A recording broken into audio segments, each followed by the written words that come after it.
media jabarani filebaro mali kono ani mali ko kan amu soli mana ni wakati nanga folin tan mi obla jeli ama fo bismillah émission matinale kene kan no bonjour actuel media jem kan mi talge rubrique dama kan no de événement du jour ko ba mun kera ka ben bidon norma o temene ko en rubrique flana mi no personnalité du jour ma ba mun bangira ka ben bidon norma o fana temene ko en rubrique sabana mi no météo temene ko en rubrique expression du jour bina actualité du jour fo ata se fait diversement aywa amu mi kan la jesso amu mi braro la amu mi na clara sin kan lay folni tan mi obela jeli ama fo bismillah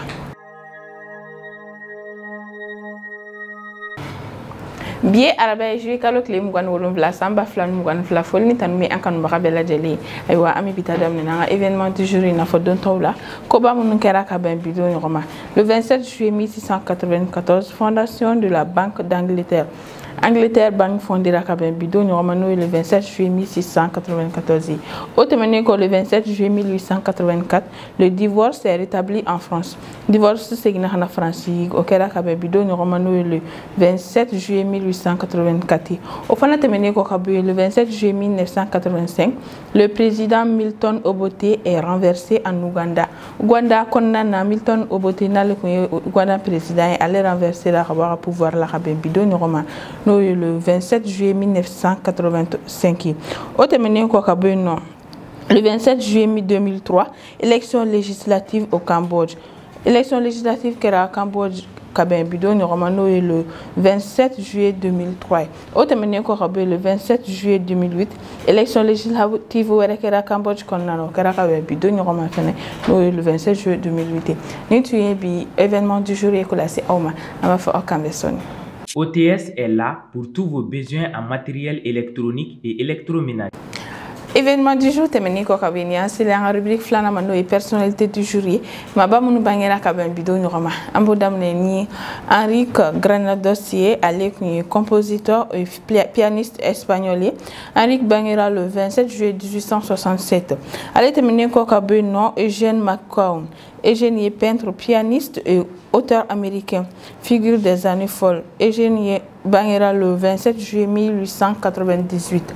Eugène Temene Kokabeno, Andabita c'est Nick Reynolds, Nick est musicien américain. Nick Bangera le 27 juillet 1933. Allez Temene Kokabeno, Isabelle Aubret. Isabelle est chanteuse française. Isabelle Bangera le 27 juillet 1938. Allez Temene Kokabeno, Bernard Tiffany. Bernard Tiffany, allez acteur français. Bernard Bangera le 27 juillet 1938. Ni Bernard Fanate Menakabeno, Andaveta c'est Sidney Govuma, allez footballeur français. Sidney Bangera le 27 juillet 1979. Au Fanate Menakabeno, Indiana Evans, allez actrice australienne. Indiana Bangera le 27 juillet 1990. Amibita Kuncheni, Glory Johnson, allez basketteuse américaine Glory Bangera le 27 juillet 1990. Ni fana tuye bi personnalité du jour ko la c'est awma ama foku bela de joyeux anniversaire munu fana fatura ko alaka bada dali noya oui okambe soni. ESG, École supérieure de gestion spécialisée dans la formation des métiers de la comptabilité et de la gestion d'entreprise. Personnalité du jour, temene ko kabini c'est la rubrique sabana mano et météo du jour. Météo ami ale damne kayla na fo don taw la no ya en première région. Kay bigle fanga boyane meta si degré bisaba ani sabama. Nambara kay kulikoro kle fanga boyane degré muga ani kononton. Stika so muga ani kononton. Sego konna na kle fanga boyane kata si degré bisaba ma. Mopti bisaba ani duru. Tambok to konna na kle fanga boyane degré binani fly. Gaw binani ani kele menaka binani aywa tesalit konna na binani nani Kidal kle fanga boyane degré binani ani nani Bamako ana lamini kle fanga boyane degré muga ani kononton ye samina Bamako konna na bi kle boraka ben 6h17 ma kle bi à 19h pile ni tuye bi météo fana kula c'est awma amtanya fedoni. Pour tous vos besoins en librairie, papeterie, matériel informatique, appareils électroniques et divers, rendez-vous chez AKD Informatique. Météo du jour, temene ko ni asi la rubrique expression du jour ma bi alebe la si nana Kadija ko ne fait nana Kadija kene sol xaba ami foli la sam nana Kadija ni so monsieur Sila ça va ko kañ don kañ mene bi ko bachité alhamdulillah kera clé flé kero yere ça va alhamdulillah Bon, ne kun fɛn tɛ la ne kun voyage la. Ne y'a mɛn k'e man kɛnɛ ko bana cayara ɲɔgɔn kan. O de fɛ na. O kuma an ka dugawu kɛ Ala ka bana bɛɛ ban. O ma e kun taara dugu jumɛn na? E kun taara dugu jumɛn na? Kana kɛ Fatumata Dramé ye dɛ. Ne kun taara dugu dɔ bɛ ko Ɲanibugu. Ɲanibugu o de o b'a yira k'a fɔ ko bana yɛrɛ de kun. Hali ni b'a fɔ ko Ala ka kisi bana ma sira ni bana fara ɲɔgɔn kan adamaden kelen na a ma nɔgɔn. A ka jugu mɔgɔ ma yɛrɛ. Wala a ka jugu kojugu.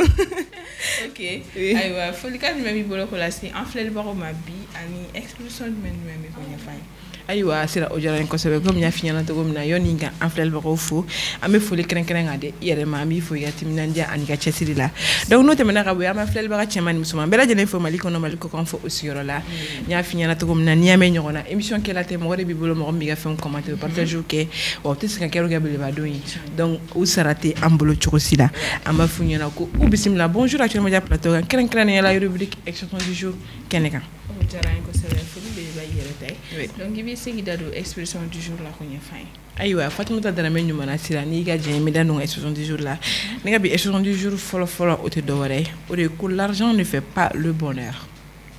Joli le kolo ta. Warimugu misɛmani tɛ dɛ c'est-à-dire cartouche ko ça fait pas le bonheur. A tɛ ne kɔni kun. Ne tɛ bonheur la dɛ.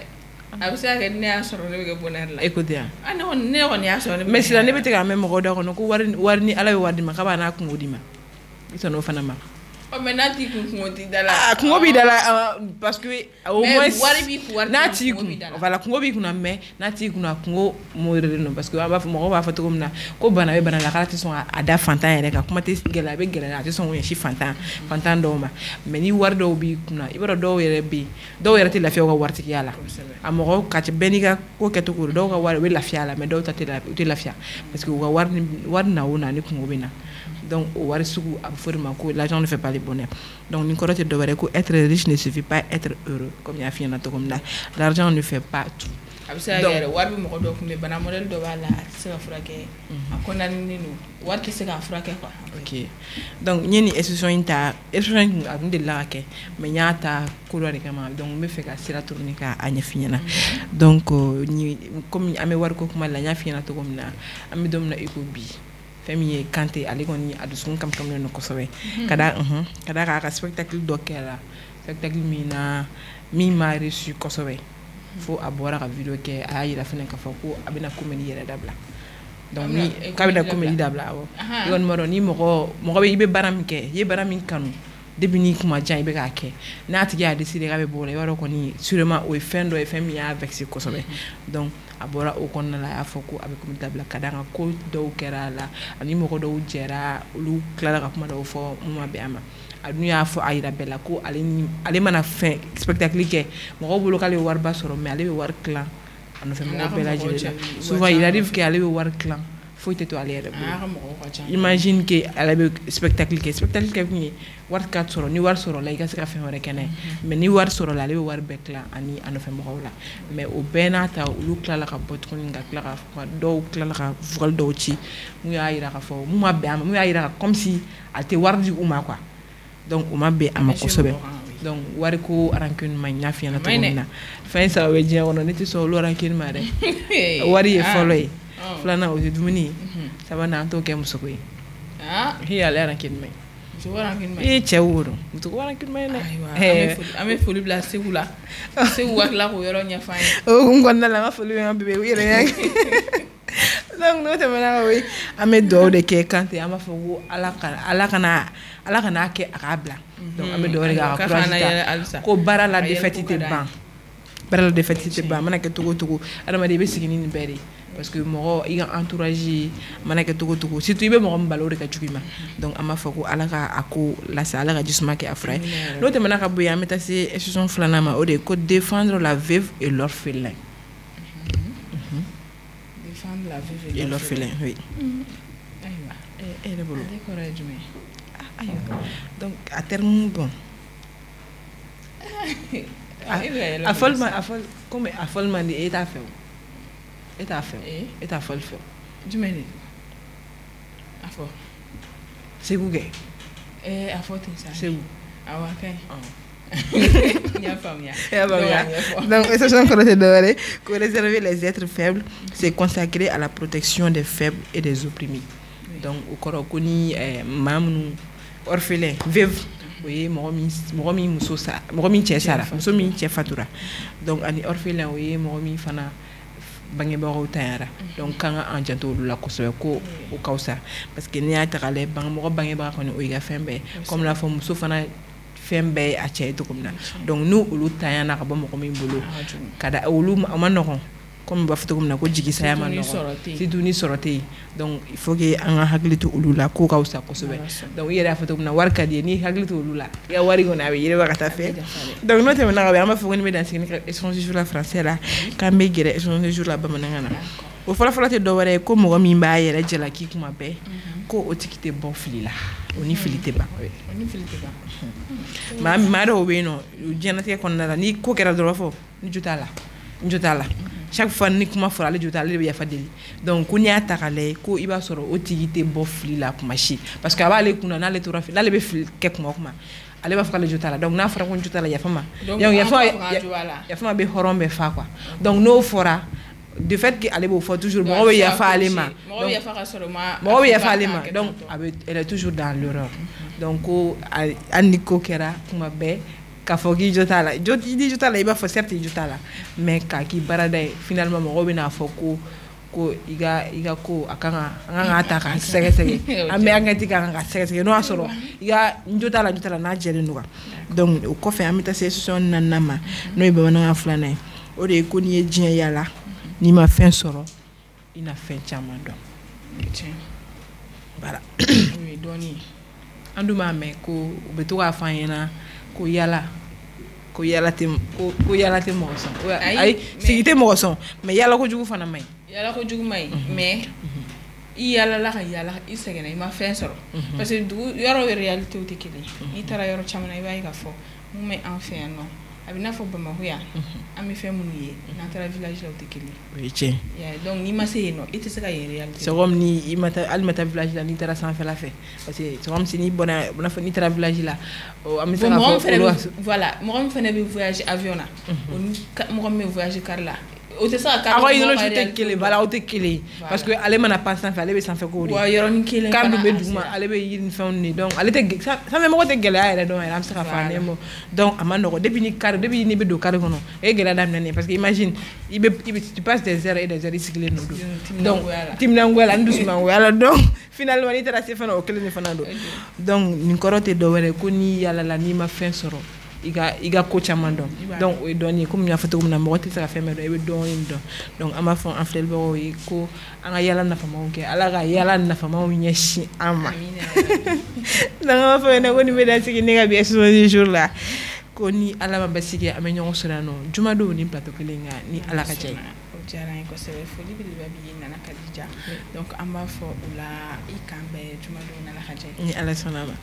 OTS est là pour tous vos besoins en matériel électronique et électroménager. Nana Khadija connaît Beniko Kabini en série en rubrique actualité du jour ma obila c'est Fatmata Drame fait Fatmata Drame kena sala khaba mi fo la safanam Fatmata Drame ni soma ça va ko be geji machallah il kan même bolo ko la c'est en frère ba ma bi ani actualité du même ko nyefa. Ok, c'est le jarren ko sebe saninga et en frère ba ko mi refu da te folimuna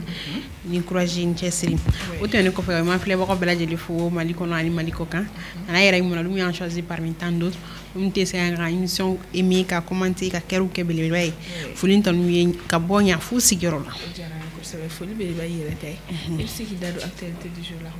ok c'est nika jemni de l'actualité la hula si en flé baro bela jelema famille kuna chino ku lundi le 25 juillet famille en chama fanga ni manali Assimi Goïta aleni ni famille aleni gouverneur union soro aywa kuluba o kum konna sawra continue kena clé fla rencontre o kuma chama fo rencontre konna na krenkera nyana ayira ka foku famille aywa transition no le gouvernement ere wala ni gouverneur ko nu farla nyonga kan ko be se ka bara chamanke malina la mini bela o te mene ko fe ka winsa ambora préfet ni sous-préfet olu ka nomination kɛra ayamame donc o kun kɔnɔna sa ɲɔgɔn sɔrɔ ka kuma wagati kungurunin kɔnɔna na donc fɛn min ye toujours chef de an ka ɲɛmana le Assimi Goïta ale y'a yira k'a fɔ ko olu kɔni ka initiative olu bɛ gouverneur ninnu exhorté u ka initiative kɔnɔ u bɛ ka participer walasa mission minnu kalifar'u la u ka se k'o kɛ ka ɲɛ. Donc c'est autre tɛmɛnen kɔfɛ ka bɔ yen sa fɛn min ye an bɛ taa Nigeria Tobi Amuzan tɔrɔ ni tɔgɔ in fɔra ka ɲɛ fɔlɔ ale kɔni ye ayiwa jɔnjɔn sɔrɔ u ka championnat athlétisme championnat dɔ la a kɛrɛnkɛrɛnya o ye boli ka boli de 100 mètres ale ye médaille d'or sɔrɔ ayiwa nin y'a siɲɛ fɔlɔ ye Nigeria olu yɛrɛ ka histoire kɔnɔ mɔgɔ ka u ka mɔgɔ ka jɔyɔrɔ sɔrɔ nin ko in na. Donc siraw félicitations boli kɔni boli ka di dɛ ne yɛrɛ tun bɛ boli de 100 mètres a ma nɔgɔ bɛɛ ma dɛ ou bien 1000 mètres plutôt ayi olu tɛ 100 mètres yɛrɛ de u bɛ 100 mètres course min kɛ oui ne bɛ se o la o kun bɛ boli kɛ kɔrɔlen mais e tɛ taa ɲɛ ayiwa an avance o ko la e tɛ taa ɲɛ ayiwa ala ka jugu bɔ an senkɔrɔ ayi sa donc siraw tɛmɛnen kɔfɛ ka bɔ an bɛ taa Centrafrique ka joona fɛn min ye ayiwa Nations Unies mɔgɔw olu y'a yira k'a fɔ ko faka k'olu kɔni ko olu soupçonné ninnu kosɛbɛ hakilinajigin na ayiwa attaque mun kɛra Boyo n'o bɛ jamana yɛrɛ kɔrɔnya n'o bɛ jamana yɛrɛ kɔnɔna na san 2021 2021 n'ale kɛra sababu ye ka civil mɔgɔ 20 faga civil mɔgɔ 20 fatura o attaque in senfɛ donc olu kɔni kelen n'o ka ayiwa faka mɔgɔ de soupçonné o attaque in kɔnɔ ko ayisa ko fɛn min enquête ye k'olu bɛ sen na Centrafrique jamana kɔnɔ ala ka enquête abouti. OK o tɛmɛnen kɔfɛ ka bɔ yen sa an bɛ bi taa kuncɛ ni Cameroun ye fɛn min ye n y'a fɔ don ko Emmanuel Macron n'ale ye France président ale sera yen nɔ kunu donc mɔgɔ caman Camerounais bɔra k'a kunbɛn u bɔra yɛrɛ de en masse hakilina jiginna a taara Yaoundé n'o ye Cameroun yɛrɛ ye donc ani président Paul Biya olu bɛna ɲɔgɔn ye hakilina jiginna nin y'a san 39 ni ale bɛ fanga na donc ni occasion in bɛ kɛ occasion ye ka relation franco camerounaise ko renforcer o na se ka kuma caman fɔ ni ɲɔgɔn ye kɔnɔna na ayiwa ala ka a ko ɲɛmɔgɔ ami yɛrɛ OK diyara n ye kosɛbɛ faamuyali sɔrɔla i ka bi actualité du jour la donc an b'a fɔ o la i merci bien i kan bɛ juma dɔ n'ala ka jɛ n'ala sɔnna ESG, École supérieure de gestion spécialisée dans la formation des métiers de la comptabilité et de la gestion d'entreprise. Yan sele an rubrique laba ma no fait divers bi fait divers be la si Aminata Y Coulibaly fait Aminata y kene soro khaba ami ful la sa fanam Aminata en soro ma c'est la semaine ba cité ma même tu la merci pour quand tu es pour classer en fait normal d'accord sera au jana pour les tammi ma fleur ba jana so dem sen ma wala sera fleur de ba yere tay be ni fana na fini na ipanga ko ni mishu wa fini mishu wa fini na yere aiwa am fulula ko da yare ni tena wewe ipanga d'accord sera ameto anga ko nana so mara ina makam mene bulure betalige na mafula français la nervosité na mana na mafula ko nous sommes voilà, oui, nous sommes je dirais comme ça. Donc, nervosité en souvient à ça. Donc, non, il t'a sur le banal de la donc, non, au béton naturellement. Oui, donc, nous faisons un grand travail à tout ça. Donc, maintenant, comme on voit, banal de montable là. Bana chama be no ube do ke ta soro walma mujurabe do le ta soro udusu uteke na foto be chubana anna soro atikina moni somali wakati do le ta soro ani ni me bali achana ta soro ça fait partie de leur quotidien donc il ta soro très généralement au bana fana amana be fait no bulu wakati na abi manifester nous déjà c'est ça né il y a négligé comment là il était froid ou ta ou bien il était fait que mon bateau il est là il t'a sorti pour que bana fana ka alerter de oui quoi en fait pour que là il a foko mena na donc il t'a sorti du sous de patria elle t'a remonté là. Donc, à tigilamɔgɔ ninnu i bɛ taa sɔrɔ u ka compagnie ma nɔgɔ kosɛbɛ hali teriya la fo ka taa se furuɲɔgɔnya ma i bɛ taa sɔrɔ a ma nɔgɔ ni a tigilamɔgɔ ni teri b'a la de fait que e terimuso jugu ye a dusukun tiɲɛnen don e dun t'a ka cas dɔn par exemple n'a tigi fana parce que kuma ka gɛlɛn u ma k'u ka bana ɲɛfɔ mɔgɔw ɲɛna n'a tigi ma se ka da sɔrɔ k'a f'e ɲɛna k'a fɔ ni ne bɛ i la o de b'a to nin bɛ kɛ n na wagati ni wagati i bɛ taa sɔrɔ a tɛ ɲɔgɔn faamuya kuma bɛ tension bɛ k'an ni ɲɔgɔn cɛ au final i bɛ taa sɔrɔ n'a tigi bɛ fara cɛlasigi baara o fana ka jugu n'o bɛɛ ye i bɛ taa sɔrɔ cɛ dɔw bɛ yen nɔ olu tɛ ko faamuya de fait que olu bɛna muso ɲɛkumunnen sɔrɔ u tɛ ɲininkali kɛ karisa mun b'i la u b'a fɔ komi jamanen don i b'i furu kɔnɔ ne bɛ taa juguya ni ta ye donc du coup muso dusu tiɲɛnen don de fait que cɛ fana bɛ i ta far'o kan o bɛ dɔ fana dusu tiɲɛ tɔ kan donc du coup i bɛ taa sɔrɔ ani cɛ tɔgɔla bɛ kɛ ɲɔgɔn na kuma bɛɛ u tɛ ɲɔgɔn kan fɔ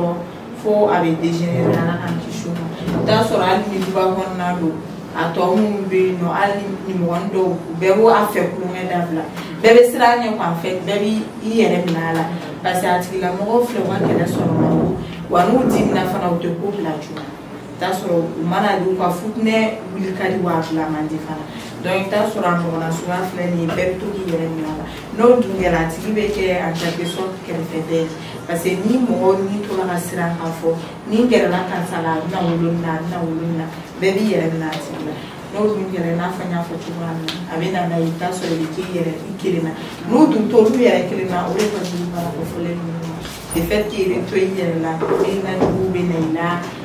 plus i tɔ bɛ énervé ka taa plus nervosité bɛ bonya plus bana fana bɛ juguya ten cogoya la donc k'a fɔ a mɔgɔla suguya ninnu fana ɲɛna certes bana ye tiɲɛ mais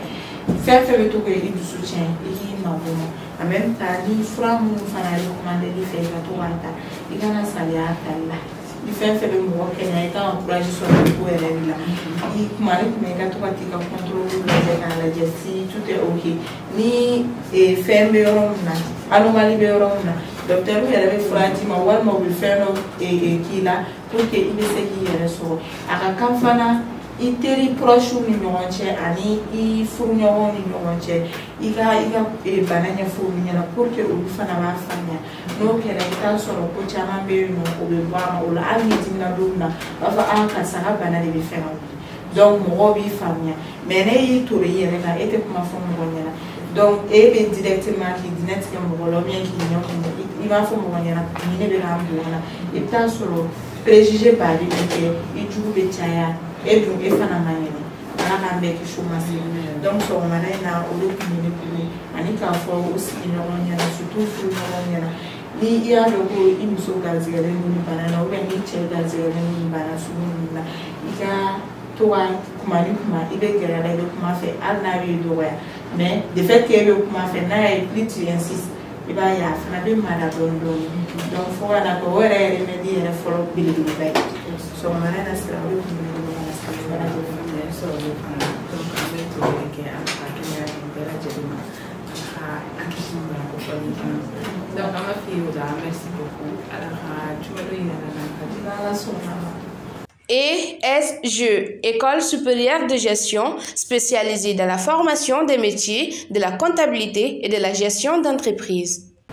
Nitié bi bonjour actuel média kula si awma ama fokaw nitié oranyama dal ma fofana ala ka claire di ambela jelima ngante siga wuli na ma foli bla nga partenaire la no OTSI Technolab Ista Académie informatique Sistra technologie ani ESG foli bele babu ye kunitié o gademela ofana nitié oranyama dal la ngan antini na ka foyi abo abonné ni to en page la Facebook actuel média YouTube actuel média na site internet www.actuelmedia.net ama fo ola okambe juma do na la haje wassalam.